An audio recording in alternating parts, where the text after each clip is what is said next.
नित्यनेमाप्रमाणे हनुमंतराय सेतुबंधू रामेश्वरहून स्त्री राज्याकडे निघाले. हनुमंतराय ज्यावेळी स्त्री राज्याच्या सीमेवरती येऊन पोहोचले, हनुमंतराय सीमेवर आल्याबरोबर वज्रास्त्राने हनुमंतरायाच्या हृदयाचा वेध घेऊन हनुमंतरायावरती घाव केला. हनुमंतराय वज्रदेही आहेत, परंतु वज्राचा अचानक झालेला घात हनुमंतरायाला सहन झाला नाही आणि हनुमंतराय मूर्छा येऊन जमिनीवर पडले. जमिनीवर पडल्याबरोबर स्पर्शास्त्राने लगेचच आपलं कार्य केलं आणि हनुमंतरायाला जमिनीला खिळवून धरलं. मोहनास्त्राने हनुमंतरायाच्या शरीरामध्ये प्रवेश केला आणि हनुमंतरायाला या ठिकाणी आपण कशासाठी आलेला आहोत काय नाही सगळंच्या सगळं हनुमंतराय विसरून गेले. त्याच वेळी नागास्त्राने आपला प्रभाव दाखवला आणि हनुमंतरायाच्या शरीराभोवती संपूर्ण विळखा नागास्त्राने घेतला. चारही अस्त्रांचा हनुमंतरायावरती भला मोठा प्रभाव झाल्याने हनुमंतरायाला हालचाल करता येईना. हनुमंतराय या ठिकाणी बेशुद्ध होऊन पडले आणि मुखामधून रक्त वाहू लागलं. प्राण कासावीस झाला आणि आता आपण आपला जीव जातो की काय असं हनुमंतरायाला वाटल्यानंतर हनुमंतरायाने राम नामाचा या ठिकाणी जाप केला आणि प्रत्यक्षात भगवान रामचंद्र प्रभू भक्ताच्या हाकेला धावून आले. कोण आहे एवढा महान तपस्वी जो हनुमंतरायाला या अस्त्राच्या प्रभावामध्ये अडकवला आणि हनुमंतरायाच्या प्राणाला कासावीस करण्याइतपत कुणाचं आहे सामर्थ्य? जाणून घेऊया नवनाथ भक्तिसाराच्या 19व्या अध्यायामध्ये. रामकृष्ण हरी. गुरुर ब्रह्मा गुरुर्विष्णू गुरुर्देवो महेश्वरा गुरुर साक्षात परब्रह्मा तस्मै श्री गुरवे नमः. अलंकापुरी पुण्यभूमी पवित्र तेथे नांदतो ज्ञान राजा सुपात्र. तया आठविता घडो पुण्यराशी साष्टांग नमस्कार माझा तया. संत श्री सद्गुरु ज्ञानेश्वरासी पुंडलीक वरदे हरि विठ्ठल श्री ज्ञानदेव तुकाराम. ज्ञानेश्वर महाराज की जय. श्री गुरु नवनाथ महाराज की जय. अवधूत चिंतन श्री गुरुदेव दत्त.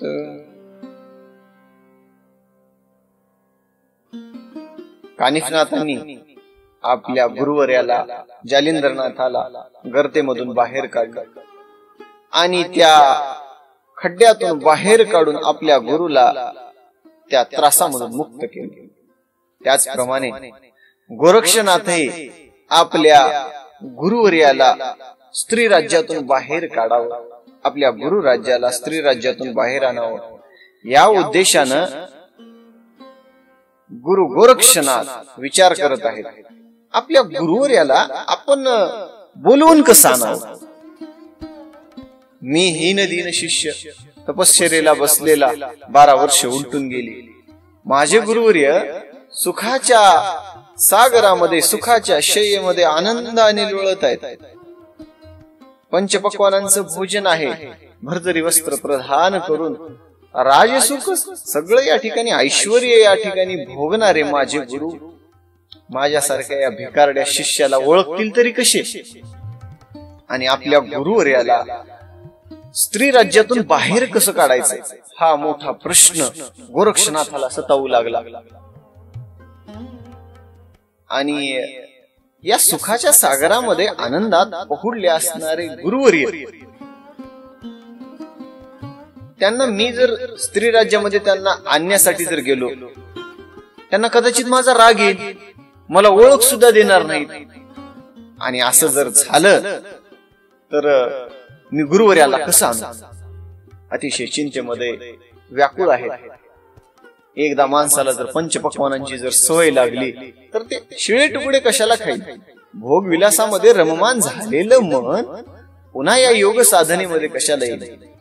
आमचा नाथ संप्रदाय योगभ्रष्ट नाही आहे आणि माझे गुरुवर्य ज्या या सुखाच्या शय्येमध्ये पडलेले आहेत, मला त्यांना बाहेर काढायचं आहे. गोरक्षनाथांनी मनाशी ठाम निर्धार केला आणि म्हटले, काही जरी झालं तरी मी गोरक्षनाथ आपलं मच्छिंद्रनाथांना स्त्री राज्यामधून बाहेर आणीन. आणि चिंतेने व्याकुळ झालेलं हे मन संकल्प विकल्प या दोघांचा विचार करत असताना त्या स्त्री राज्याच्या सीमेवरती गोरक्षनाथ इकडं तिकडं फिरत आहेत. तिथंच भटकळू लागले.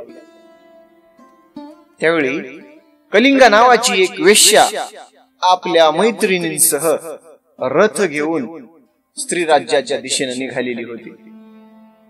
गोरक्षनाथांनी रथाला थांबवलं आणि गोरक्षनाथ कलिंगा नावाच्या वेश्येला विचारतात, मातोश्री, आपलं नाव काय? आपण कुठे चालला आहात?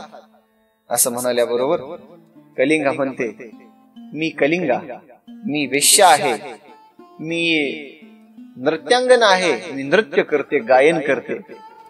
आणि आपण कुठं निघाला आहात? मी स्त्री राज्याकडे निघालेली आहे. आणि तिथे काय काम आहे आपलं? असं ज्यावेळी गोरक्षनाथांनी विचारलं त्यावेळेस कलिंगा म्हणते, आम्ही कलाकार आणि स्त्री राज्याची पद्मावती राणी जी मैनाकिनी आहे, कलेला फार दाद देते. कलाकारांना अतिशय प्रेमाने त्यांच्या कलेच्या गुणांना या ठिकाणी भरभरून प्रेम देते, त्यांना द्रव्य देते. आणि अशा या राणीच्या भेटीसाठी आम्ही निघालेले आहोत.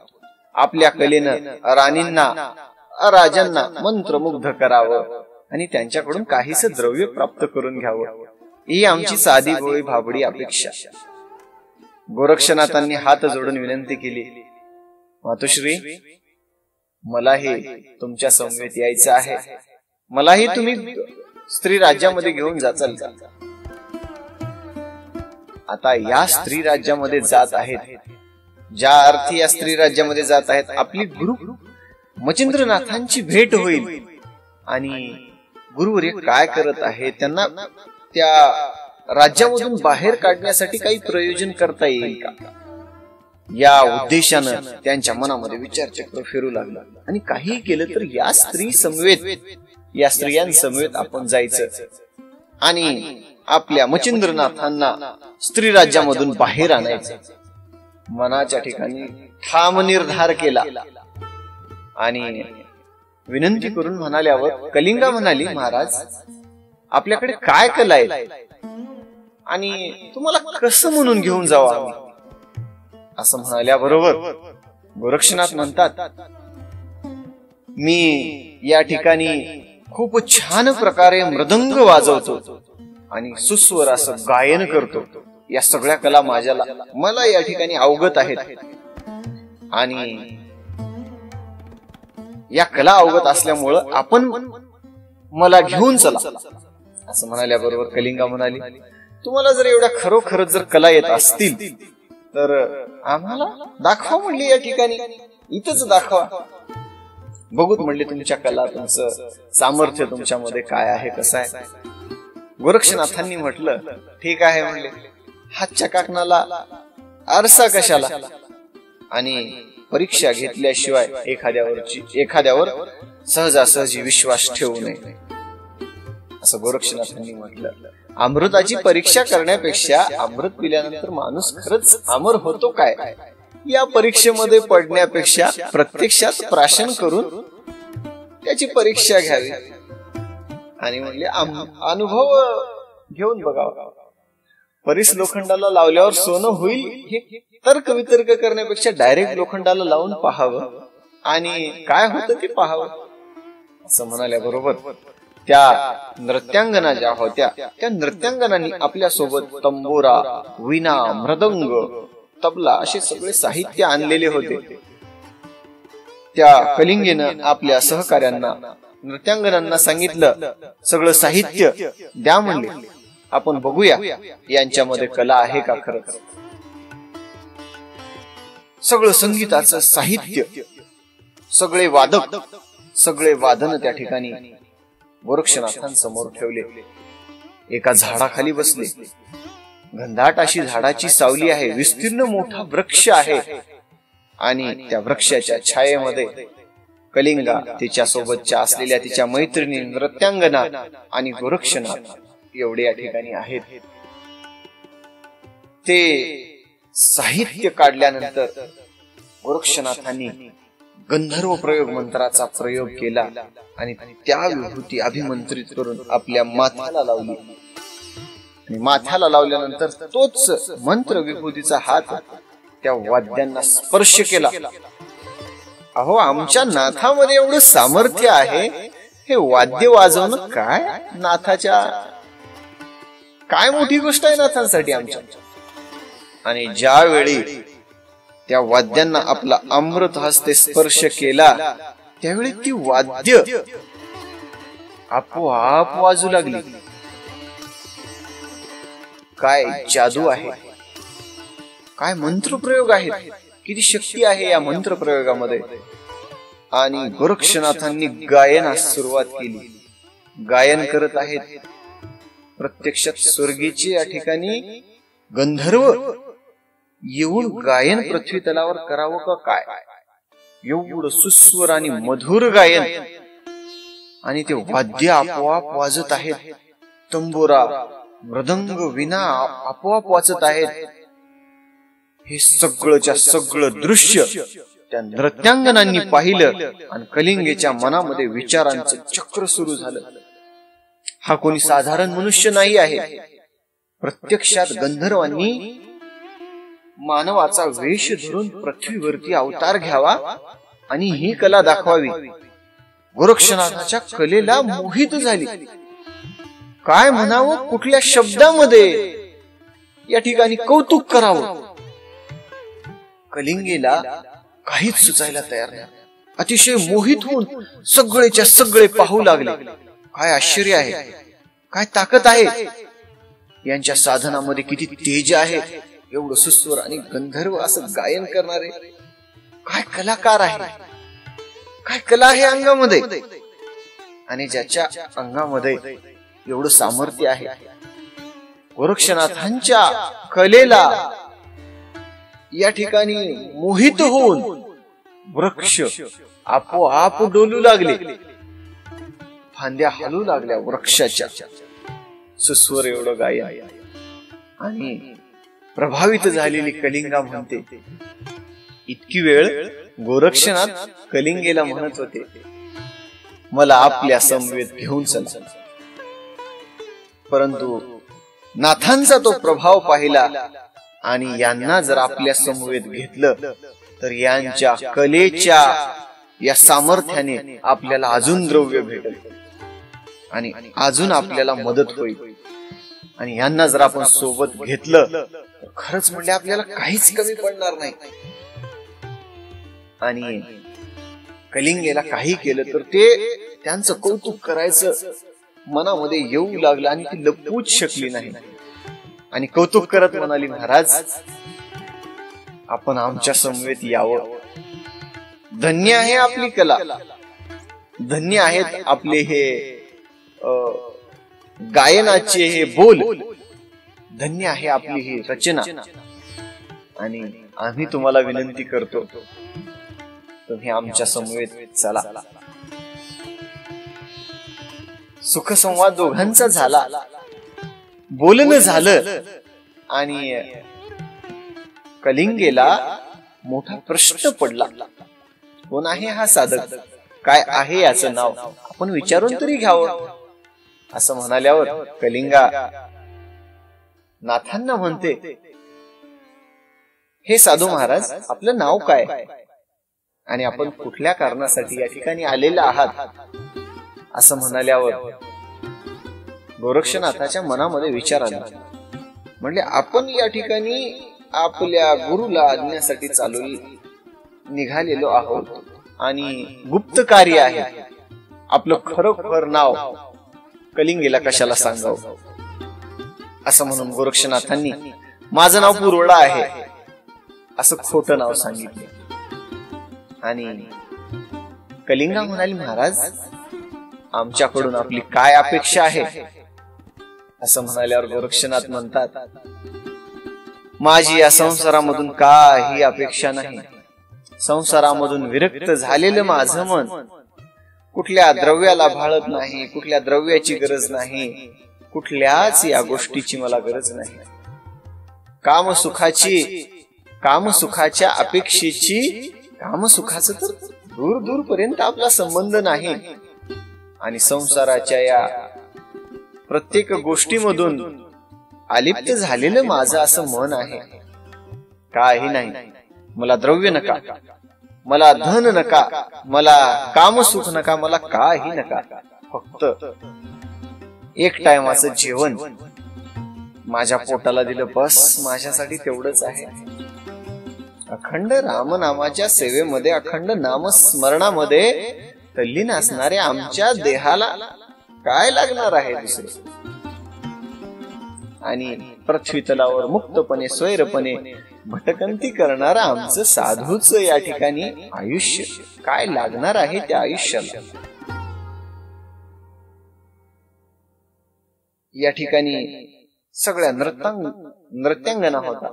त्यांनी आणि कलिंगेनी ऐकलं की महाराजांना तर कुठल्या द्रव्याची सुद्धा अपेक्षा नाही. बरं झालं म्हणले, आपल्यासाठी अजून चांगलं झालं. कुठल्या द्रव्याचीही गरज नाही आणि एवढ्या सुंदर आणि छान छान कलाही आहेत आणि आपण यांना सोबत न्यावं. विचार केला आणि विचार करून त्या ठिकाणाहून गोरक्षनाथ आणि सगळ्या नृत्यांगना निघाल्या. आता नृत्यांगनेच्या पडलेला सगळ्यात मोठा प्रश्न असा, नृत्यांगना कलिंगा म्हणते, महाराज या ठिकाणी मी तुम्हाला स्त्री राज्यामध्ये घेऊन जाते, परंतु सगळ्यात मोठा माझ्या पुढे पडलेला प्रश्न असा की त्या स्त्री राज्यामध्ये एक सुद्धा पुरुष या ठिकाणी वाचत नाही.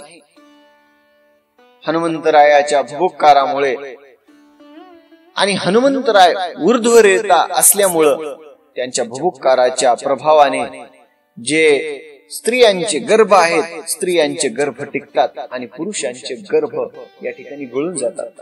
आणि एखादा पुरुषाच्या कानावरती हा भुभुक्कार जर पडला तर जागच्या जागी प्राण त्यागतो तो पुरुष. असा हा महाभयंकर वीर पुरुष पराक्रमी हनुमंतरायाच्या भुभुक्कारापासून आतापर्यंत कोणी वाचलं नाही.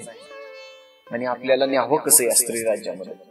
हा माझ्या पुढे आता सगळ्यात मोठा प्रश्न पडलेला आहे. तिच्या प्रश्नाला उत्तर देत गोरक्षनाथ म्हणतात, प्रत्यक्ष कळीकाळालाही भय घालणारे आम्ही, कृतांतालाही कृतांतालाही या ठिकाणी हरवण्याचं सामर्थ्य आमच्यामध्ये आहे. त्या हनुमंतरायाची माझ्या पुढे काय आहे म्हणली गती? वेळ पडल्यावर प्रळय काळाच्या रुद्रालाही लोळवण्याचं सामर्थ्य आमच्यामध्ये आहे. आणि वेळ प्रसंगी हनुमंतरायाला मागे पुढे आम्ही का बघू? जो प्रखर आपल्या तेजाने सूर्याला गिळू शकतो त्याच्या पुढे टिचभर ज्योतीचं काय? समुद्रापुढे कुठं नदीचा पाडाव लागणार आहे का? आणि सूर्यापुढे खद्योताचं पाडाव लागणार आहे का? असं म्हणाले. आणि माझ्याबद्दल अशी व्यर्थ चिंता सोडून दे म्हणले. ज्याने आपल्या सगळ्या प्रभावाने या पृथ्वीचा भार आपल्या माथ्यावरती वाहिलेला आहे, त्याला साधारण अशा पर्वताचं काय ओझ? त्याबद्दल तू चिंता सोडून दे असं म्हणाले. आणि स्त्री राज्याच्या सीमेवरून स्त्री राज्यामध्ये जाण्यासाठी निघाले. परंतु जातेवेळी गोरक्षनाथ तसे नाही गेले. जाता जाता 4 अस्त्राचं प्रेरण त्या सीमेवरती केलं. कोणते कोणते आहे ते अस्त्र? पहिलं अस्त्र प्रेरण केलं वज्रास्त्र, दुसरं अस्त्र प्रेरण केलं मोहनास्त्र, तिसरं अस्त्र प्रेरित केलं या ठिकाणी नागास्त्र, आणि चौथं असं अस्त्र या ठिकाणी प्रेरित केलं मोहनास्त्र. स्पर्शास्त्र, नागास्त्र, मोहनास्त्र आणि या ठिकाणी वज्रास्त्र, चारास्त्र प्रेरले आणि स्त्री राज्याच्या दिशेने निघाले. इकडे निघाल्यावर ग्रंथामध्ये अतिशय सुंदर या ठिकाणी ग्रंथ रचना केलेली आहे. किती गोड अशा ओव्या आहेत. वर्णन केलेलं आहे त्या रात्रीचं. चालत असताना शुक्ल पक्षामधले दिवस होते आणि सगळं टिपूर चांदणं त्या रात्री पडलेलं होतं. गोरक्षनाथ सारथी बनून रथामध्ये बसलेले आहेत. पाठीमाग कलिंग आहे, तिच्या मैत्रिणी आहेत आणि त्या टिपूर चांदण्या रात्रीचं वर्णन ग्रंथामध्ये आलेलं आहे. सगळ्या दिशा इतक्या चमकत होत्या, प्रत्यक्षात म्हणले प्रकाशमय झालेल्या. रात्रीची छाया नसून प्रत्यक्षात भगवती गळ्यामध्ये चंद्र घेऊन फिरत आहे का काय. आणि रात्र ती रात्र नसून असंख्य अशा रत्नांनी मढवलेले दिव्य असं पदक असत. सुवर्णमंडल भूमीवर नक्षत्र रूपी रत्नमाणिके बसवून त्यांच्या मध्यभागी चंद्ररूपी अमूल्य हिरा जडवून जणू ते काही पदक बनविण्यात आले होते. प्रत्यक्ष भद्रकाळी नक्षत्रांचा शृंगार करून यावं त्याप्रमाणे तारांगणामध्ये नटलेली ती रात्र, त्या रात्रीची उपमा ग्रंथकर्त्यांनी केलेली आहे. इकडं या ठिकाणी नित्यनेमाप्रमाणे हनुमंतराय सेतू बंधनावून रामेश्वरहून स्त्री राज्याच्या दिशेने निघाले. हनुमंतराय स्त्री राज्याच्या ज्यावेळी वेशीवर आले त्यावेळी हनुमंतरायावर अचानक वज्रास्त्राने प्रहार केला आणि हनुमंतराय वज्रदेही होते. परंतु अचानक झालेल्या वज्रास्त्राच्या प्रहारामुळे हनुमंतरायावर आघात झाला आणि हनुमंतराय मूर्छा येऊन पडले. चक्कर आली हनुमंतरायाला. जमिनीला पडल्याबरोबर स्पर्शास्त्राने हनुमंतरायाला खिळवून धरलं आणि हनुमंतरायाचं सगळं शरीर जमिनीला चिटकलं आणि त्याचबरोबर मोहनास्त्राने आपला प्रभाव हनुमंतरायावरती दाखवला. हनुमंतरायाच्या शरीरामध्ये प्रवेश केल्याबरोबर आपण या ठिकाणी कशासाठी आलेलो आहोत आणि आपल्याला ह्या कोण खिळवून धरलेलं आहे, काय आहे, सगळंच या ठिकाणी हनुमंतराय विसरले. त्याचबरोबर नाग अस्त्राने आपला प्रभाव दाखवला आणि आपल्या डोक्यावर धारण केलेली पृथ्वी सोडून ते महाभयंकर असं नाग अस्त्र हनुमंतरायाच्या शरीराभोवती विळखा घातला. महाबलवान आमचा हनुमंतराय, महा तेजस्वी प्रतापवंत प्रौढवंत असला हनुमंतराय चारीच्या चारी अस्त्रांनी हनुमंतरायावरती एकदम प्रहार केल्यामुळं हनुमंतरायाला काही या ठिकाणी करता येईना. हनुमंतरायाला त्या जाग्यावर हलता सुद्धा येईना आणि हनुमंतराय मूर्छित होऊन पडले. हनुमंतरायाचा जीव कासावीस होऊ लागला. मुखामधून रुधिर वाहू लागलं, मुखामधून रक्त वाहू लागलं आणि कासावीस झालेल्या प्राण असताना हनुमंतरायाला एक क्षणभर वाटलं की आता आपला जीव या शरीरामधून निघून जातो का काय.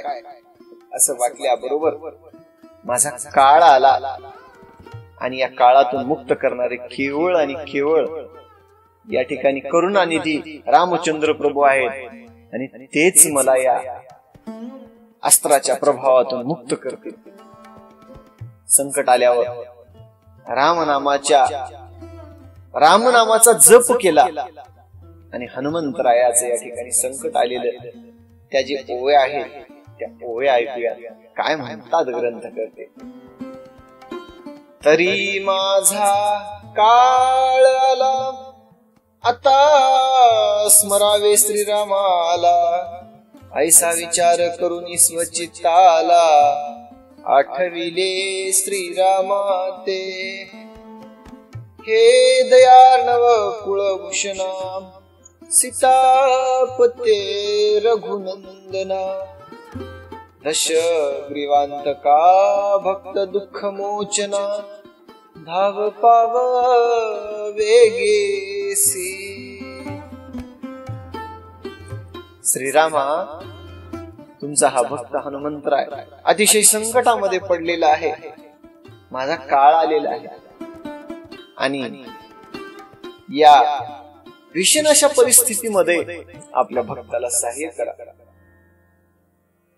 हे दयाळू कुळभूषणा रघुनंदना, आपण रावणाचं दहन केलं, रावणाचे ताहीच्या ताही शिरच्छेद करणारे आपण आहात आणि भक्त दुःख मोचना, भक्तावरती आपल्या दुःख आल्यावर धावून येणारे रामचंद्र प्रभू, आपण धावून या।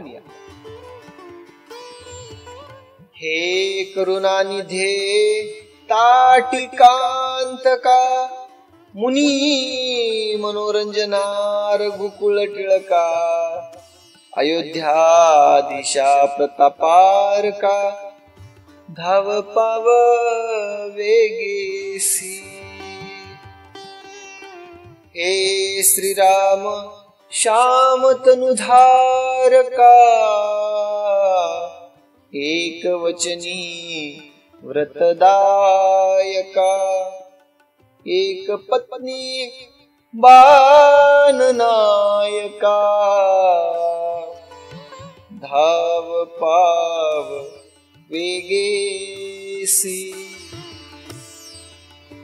हे पंकज नेत्रा कोमल गात्रा विभीषण प्रिया कोमल पात्रा परम प्रिय कपिकुळ गोत्रा धाव पाव वेगेसी। रामचंद्र प्रभू, एक वचनी एक पत्नी असणारे आपण तुमच्या या भक्तावरती आज मोठं संकट कोसळलेलं आहे। धावा, वेगेने धावा, आज माझा काळ प्रत्यक्षात मला भेटण्यासाठी आलेला आहे।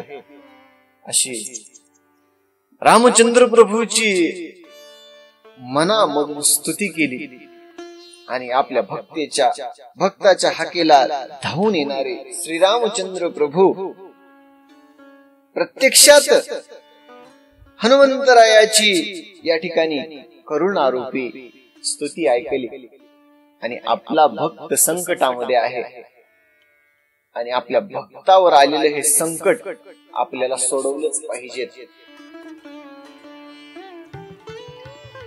क्षणार्धामध्ये रामचंद्र प्रभू त्या ठिकाणी प्रगट झाले। कासावीस झालेल्या हनुमंतरायाला पाहिलं। हनुमंतराय धरणीला या ठिकाणी खिळून आहेत आणि सापाने हनुमंतरायाच्या शरीराभोवती विळखा घातलेला आहे, मुखामधून रक्त वाहत आहे आणि या स्थितीमध्ये रामचंद्र प्रभूंनी सज्ज झाले, आपल्या धनुष्याला बाण लावला आणि जे चारीचे अस्त्र होते या ठिकाणी इंद्र अस्त्र सोडून वज्रास्त्र काढून घेतलं आणि स्पर्शास्त्राच्या योगे जमिनीला जे खिळून राहिले होते विभक्त अस्त्र या ठिकाणी बाणामध्ये प्रेरून जमिनीवरती खिळून राहिलेल्या हनुमंतरायाला मोकळं आणि प्रत्यक्षात ज्या शेषाने हनुमंतरायाच्या शरीराला वेष्टन गाठलं होतं, हनुमंतरायाला गुंडाळला होता ज्या शेषाने, प्रत्यक्षात गरुडाचं रूप धारण केले। आपल्या भक्तासाठी गरुडाचं रूप धारण करून ज्यावेळी हनुमंतरायासमोर प्रगट झाले त्यावेळी शेषशायाने गरुड भगवान आलेले आहेत। प्रत्यक्षात बघून त्यांना प्रणाम करून आपापल्या कार्यासाठी आपल्या मस्तकावरती पृथ्वी धारण करून आपापल्या कार्याला पर झाले।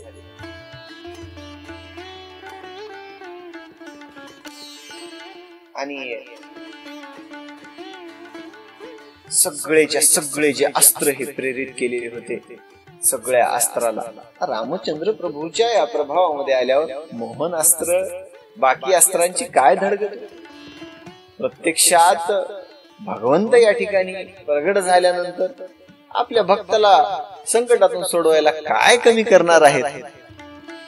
हनुमंतरायाला या अशा भीषण परिस्थितीमधून रामचंद्र प्रभूंनी बाहेर काढलं. हनुमंतरायाने रामचंद्र प्रभूच्या चरणावरती मिठी घातली.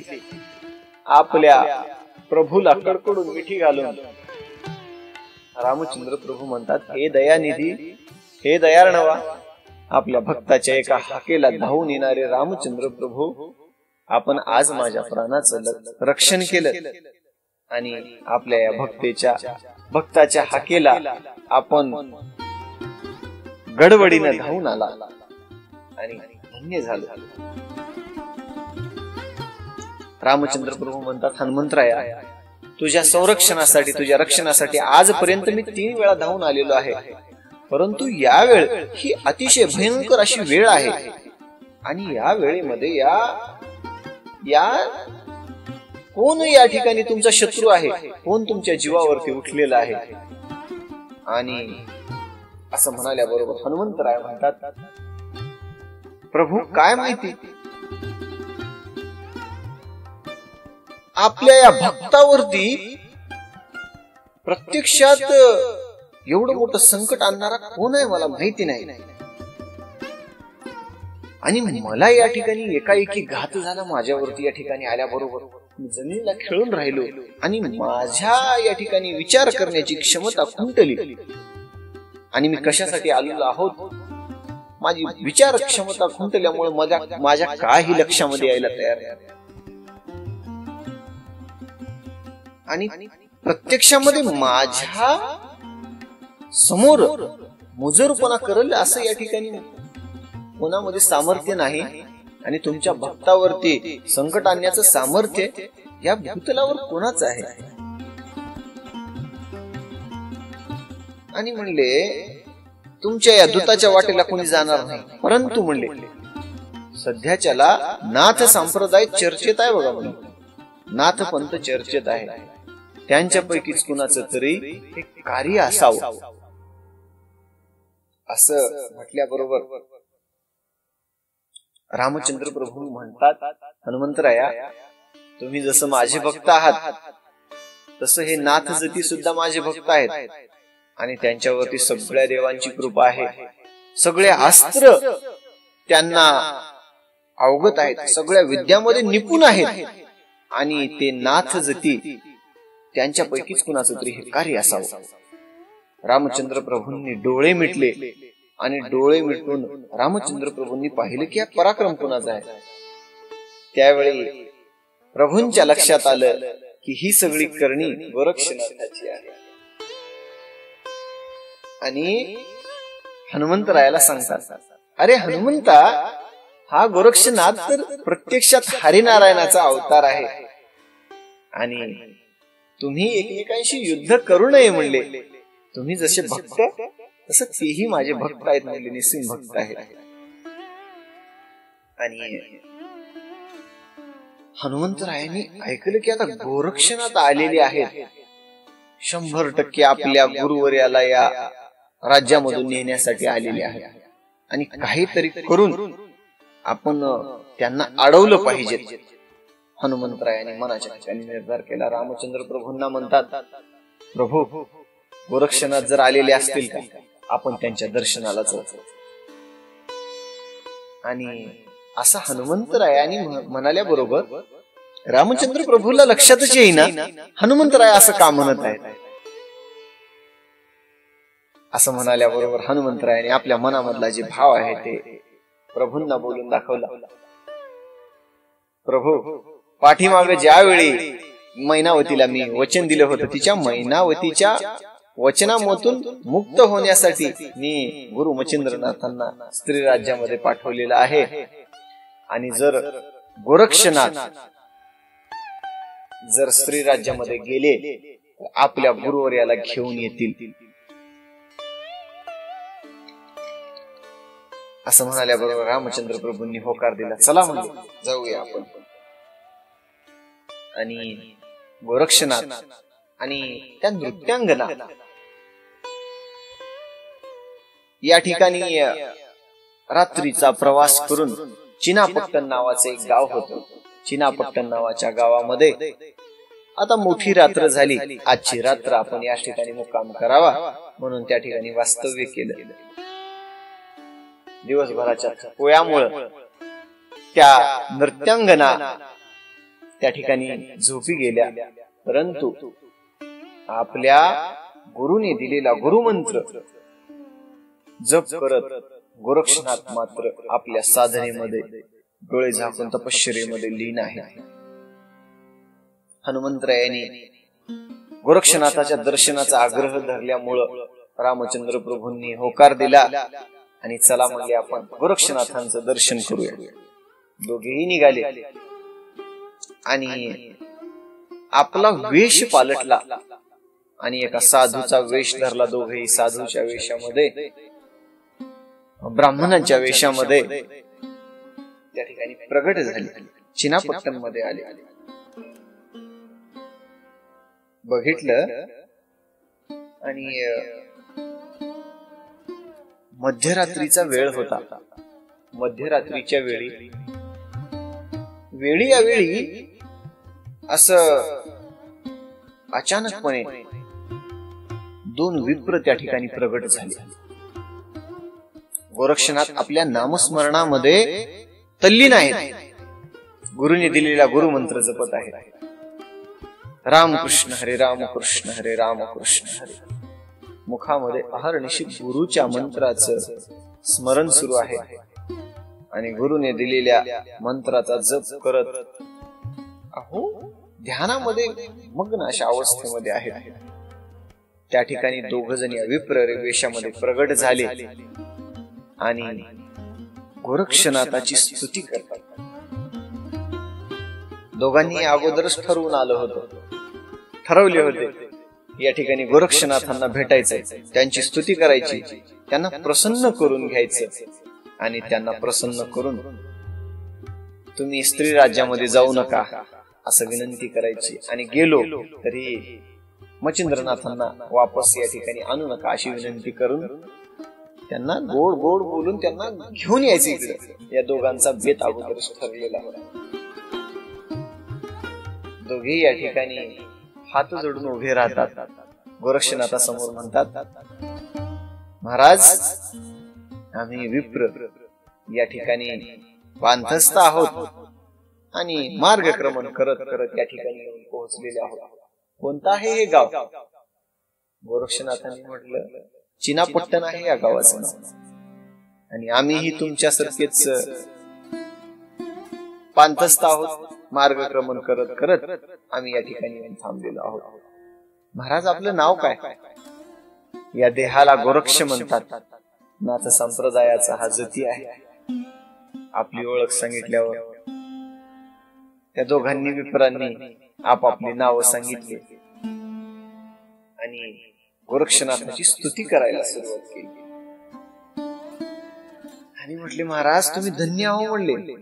या कलियुगातल्या लोकांच्या कल्याणासाठी आपण दिव्य देह धारण करून पृथ्वीवरती परिभ्रमण करीत लोकांना या संसाराच्या आपल्या अमृत वचनामधून लोकांना संसाराच्या दुःख सागरामधून बाहेर करणारे आपण साधू आहात.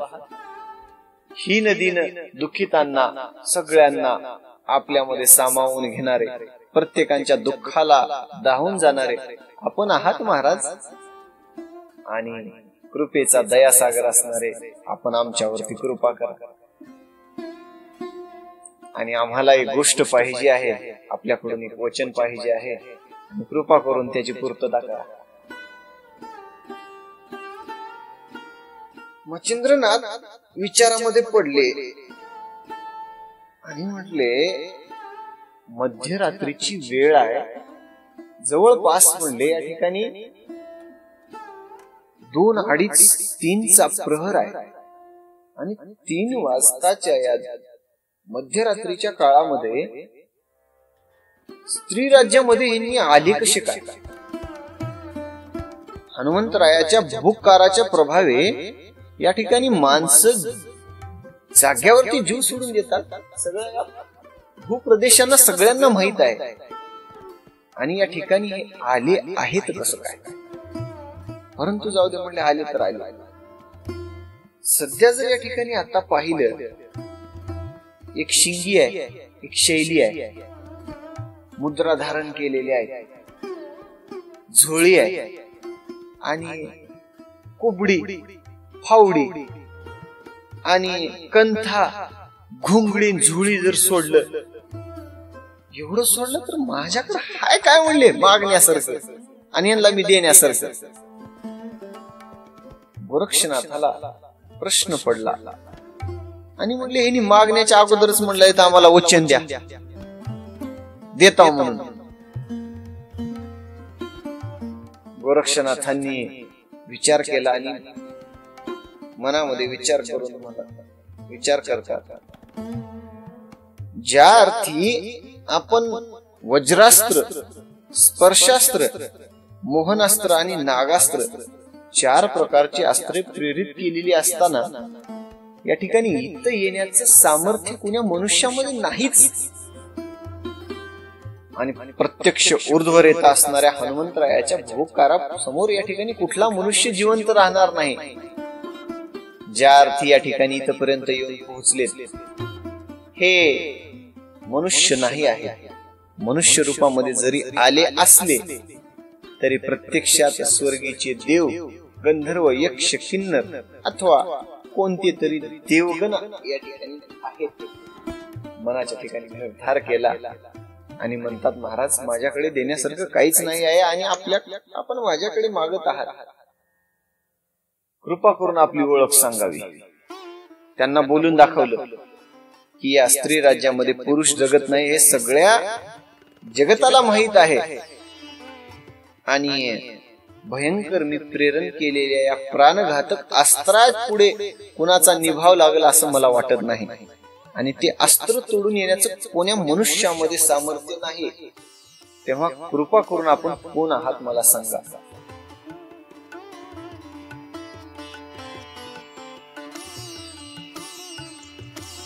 गोरक्षनाथाचं बोलणं ऐकलं रामचंद्र प्रभू आणि हनुमंतरायांनी.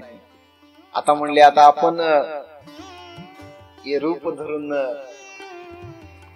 लपून राहण्यामध्ये काही अर्थ नाही. गोरक्षनाथांनी ओळखलं आहे, हे लक्षामध्ये घेतलं आणि आपापल्या रूपामध्ये रामचंद्र प्रभू आणि हनुमंतराय प्रगट झाले. रामचंद्र प्रभू आहेत, हनुमंतराय आहेत असं पाहिल्याबरोबर गोरक्षनाथांनी आदराने, भक्तिभावाने या ठिकाणी प्रणाम केला, एकमेकांची गाठ भेट घेतली आणि प्रभूवर्या या ठिकाणी प्रत्यक्षात आपण इथे आलात आणि त्यांना असं म्हणाल्याबरोबर प्रभूला ज्यावेळी त्या विप्रवेशामध्ये होते त्यावेळी गोरक्षनाथांनी म्हटलं, अहो म्हटले, हलाहल प्राशन करून कोणी जगलंय का म्हणले आतापर्यंत? विष प्राशन करून कोणी जगलंय का? आणि एखाद्या मशकाने पाठीवरती पर्वत घेऊन जावा असं शक्य आहे का?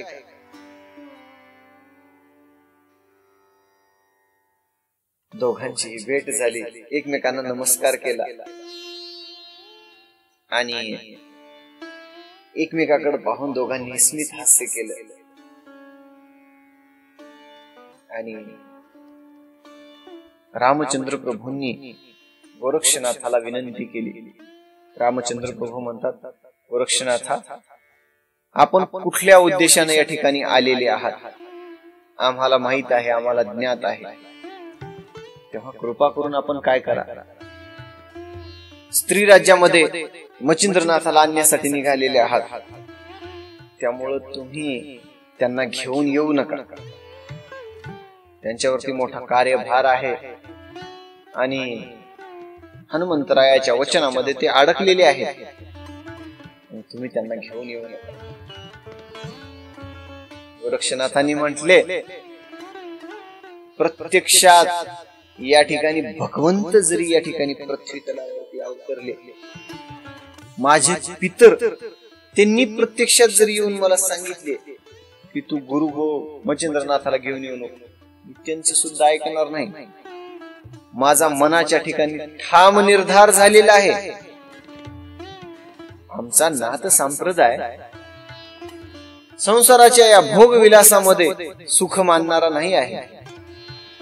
संसार सुखांना झुडगारून लावणारा आमचा संप्रदाय धन्य संप्रदाय आहे.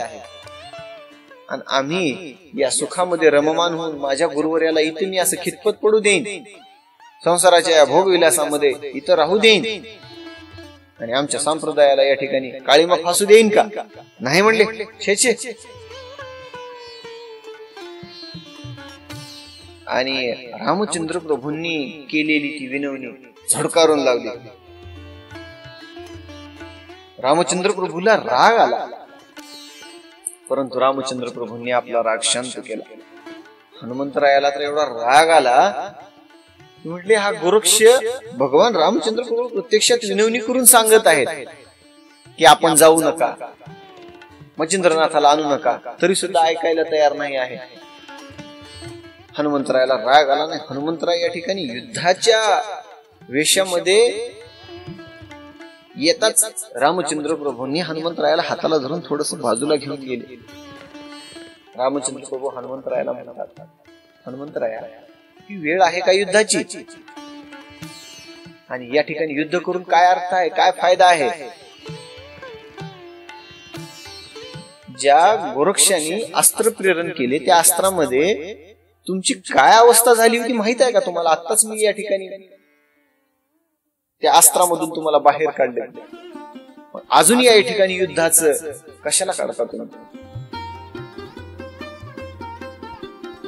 आणि दोघही या ठिकाणी युद्धामध्ये युद्ध प्रवीण आहेत.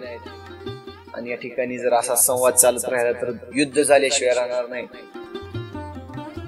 अजून रामचंद्र प्रभूंनी विनंती केली आणि गोरक्षनाथाला म्हणतात, गोरक्षा आपण जाऊ नका. गोरक्षनाथांनी सांगितलं, माझा मनाच्या ठिकाणी ठाम निर्धार झालेला आहे. काही झालं तर मी गोरक्षनाथाला मच्छिंद्रनाथाला स्त्री राज्यामधून आणणार म्हणजे आणणार. आणि रामचंद्र प्रभू गुरु गोरक्ष मच्छिंद्रनाथाला या ठिकाणी स्त्री राज्यामधून आणायचं सोडता आपण माझा प्राण जरी मागितला तरी वेळ प्रसंगी मी माझा प्राण सुद्धा आपल्या चरणावरती अर्पण करेन. आणि कृपा करून म्हणले, मला या माझ्या कर्तव्यापासून वंचित करू नका. रामचंद्र प्रभूंनी म्हणले, आता गोरक्ष तर ऐकायला तयार नाही. आणि या ठिकाणी आपणच हनुमंतरायाला समजावून सांगावं. हनुमंतरायाला समजावून सांगत त्या ठिकाणी गोरक्षनाथाला निरोप दिला. आणि रामचंद्र प्रभू आणि हनुमंतराय निघाले. वाटेने येत येत रामचंद्र प्रभूंनी सांगितलं, हनुमंतराया आता तसंही म्हणले तुम्ही मैनावतीला वचन दिलं होतं मैनाकिनीला, आणि मैनाकिनीच्या वचनाप्रमाणे आपण मच्छिंद्रनाथाला श्रीराज्यामध्ये पाठवलं. श्रीराज्यामध्ये ते राहिले, परंतु किती दिवस राहायचं काय नाही हे मात्र आपलं ठरलं नव्हतं. तुम्ही तुमच्या वचनामधून मुक्त झालेला आहात. आणि असंही म्हटले, तिच्या जी कर्माची कर्मगती आहे ती चुकणारी नाही आहे. आणि जे काही होईल ते आता तिच्या कर्माप्रमाणे तिच्या नशिबाप्रमाणे होईल. आणि याच्यामध्ये आता आपण व्यत्यय नाही आणलेलंच बरं. याच्यामध्ये आपण अडथळा आणू नये. आता गोरक्षनाथ पुढे काय करतील ते करतील, आपण पाहूया. आणि हनुमंतरायाला समजावून सांगून रामचंद्र प्रभूंनी त्यांची समजूत घातली. आणि इकडं चिनापट्टणाच्या गावामध्ये गोरक्षनाथ कलिंगेसह या ठिकाणी विश्रांतीसाठी राहिलेले आहेत. आता पुढच्या अध्यायामध्ये गोरक्षनाथ स्त्री राज्यामध्ये जातील ती कथा तुम्ही ऐकली असेल. या ठिकाणी ते एक बोल आहे, चलो मच्छिंदर गोरख आया, चलो मच्छिंदर गोरख आया. अशी गोड कथा उद्याच्या अध्यायामध्ये आहे. त्यामुळं आपण सर्वांनी उद्याच्या अध्यायाचाही आनंद घेऊया.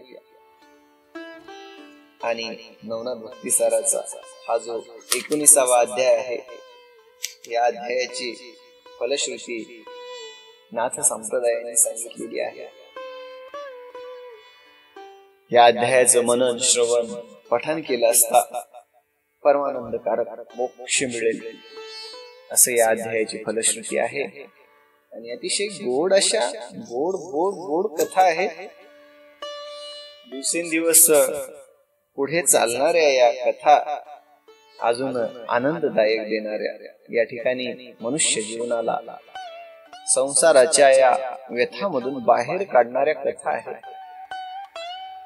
किती जरी या ठिकाणी संसारामध्ये आपलं मन रममान केलं तरी ज्यावेळी माणूस परमार्थाकडे वळतो, परमार्थामध्ये येतो, संसारामध्ये काही वेळ काढून 1 घंटा 2 घंटे भजनामध्ये ज्यावेळेस येऊन बसतो, भजनाचा जो आनंद आहे, लावूनी मृदंग श्रुती टाळ घोष सेव ब्रह्मरस आवडीने, ब्रह्मरसाची गोडी आहे भजनामध्ये, कीर्तनामध्ये, कथेमध्ये. हो, ज्या ठिकाणी भगवंताची कथा सुरू आहे त्या ठिकाणी प्रत्यक्षात भगवंताचं वास्तव्य असतं. प्रत्यक्षात भगवंत कोणत्या ना कोणत्या रूपानं कथा ऐकण्यासाठी येतात, कथा श्रवण करण्यासाठी येतात. आणि कथेच्या या जे श्रवणाचा जो लाभ आहे श्रोत्यांना, त्या लाभामधून त्यांच्या पुण्यफळाची प्राप्ती मिळते. त्यांना दिवस रात्र संसार चालूच आहे आणि या संसारातून वेळ काढून भगवंताच्या नामस्मरणासाठी, भगवंताच्या चिंतनासाठी वेळ दिलाच पाहिजे. आणि भगवंताचं नामस्मरण करून या जो इहलोकीची ही जी यात्रा आहे आपली, यासाठी केला होता अट्टहास आणि शेवटचा दिस गोड व्हावा. परमार्थ भक्ती संप्रदाय, योग संप्रदाय काय सांगतो? आपले कर्म चांगली ठेवा. आपल्या केलेल्या कर्माचा भोग भोगल्याशिवाय आपल्याला या देहातून, या जन्मातून मुक्ती नाही. अनेकांना वाटतं काय मी एवढं या ठिकाणी पाप केलं असं. काय केलं? जसं कळतं तर मी कधी कोणाचं काही वाटोळं केलं नाही. जसं कळतं मला तसं तर मी कुणाला काही बोललो नाही. परंतु माझ्या नशिबी, माझ्या पदरी एवढे दुःख भगवंतांनी का दिले असे प्रत्येकाला वाटत असतं. परंतु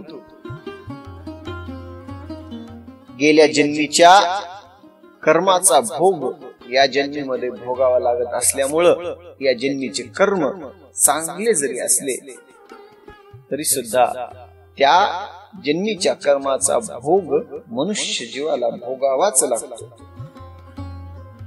त्यामुळं या संसार, या त्रिविध तापामुळे होणारी जी दाहकता आहे, केवळ नामस्मरणामुळे, भक्ती रसाने आपल्या देहाला, आपल्या मनाला शीतलता मिळते.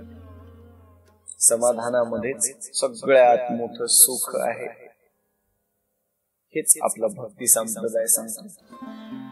आजचा अध्याय संपलेला आहे. रामकृष्ण हरी. आदेश.